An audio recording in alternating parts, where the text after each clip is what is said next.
In this video, we're going to have a look at how you add an out of stock label to your product selection whenever that product is out of stock in your shop.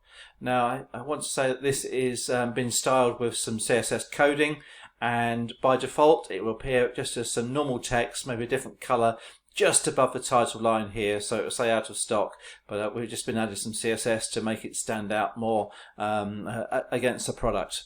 So how we control this is within the back end of the product itself, in the product. And as you may know, there are two different types of product. There are a simple product, and what this means is there are just one variable, so it'd be all the same size or color. There's just one selection at, say, $9.99, and that's a simple product, which would be here, a simple product. And if you had a simple product, then you control your out of stocks with your in your inventory label here, inventory.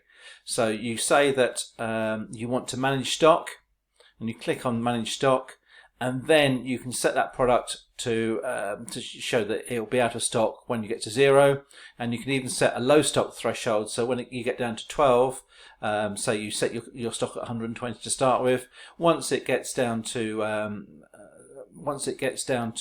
12, then it will show low stock on the front end, so people will be encouraged to buy now rather than risk it being out of stock if they came back a day later, for example.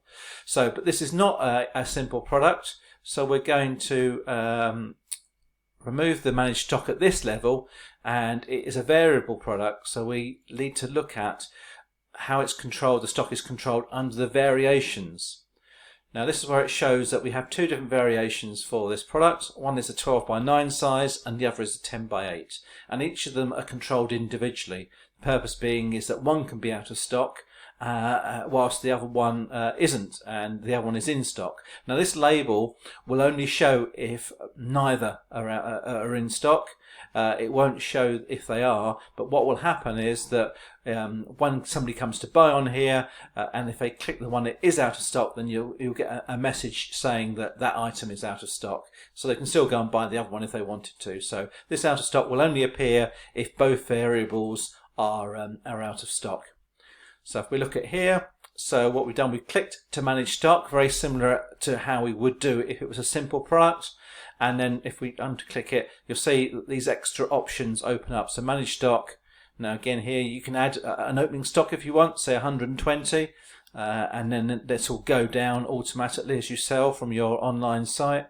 But on here we don't control our stock inventory because it's sold offline as well as online, so that we're not going to normally set our stock levels. We'll just want to set it when there's no stock, so we come here and we add 0 in to the stock quantity. And if we look at this as well, we've managed stock, and we've also put 0 in stock quantity here as well. So if if one of these items came back into stock, say the 10:8, then we could unclick manage stock, and then when we save this, that out of stock sign will not show anymore. But if anybody goes in and tries to purchase the 12:9, because that's still out of stock, and it will warn them that they can't purchase that one, but they can purchase the 10:8. So that's how we control it. But don't forget, once you've made your changes in either the simple product under inventory or the variable products under the individual inventory, then you must update the page, and then that will be reflected on the front end. Hopefully that's been helpful. Any questions, do get in touch.